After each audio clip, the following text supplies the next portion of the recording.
5 makanan yang boleh kurangkan risiko kanser usus. Safe post ni. Ini 5 makanan yang sains betul-betul sokong boleh kurangkan risiko kanser kolorektal. 1. Oats atau bijiran penuh. Serat larut yang bagus untuk usus. Sarapan yang simple, murah dan efektif. Kedua, ikan berminyak. Salmon, sardin, ikan kembung, omega 3 kurangkan keradangan dalam usus. 3.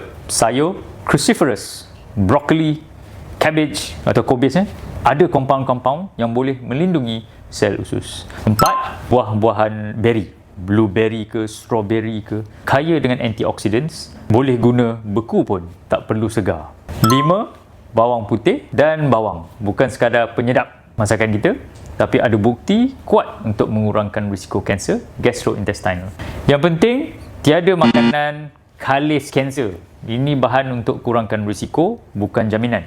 Kombinasi dengan gerak badan, pengurangan alkohol dan screening secara awal, itu yang bagi kesan yang sebenar. Mulakan satu-satu, tak perlu ubah semua overnight.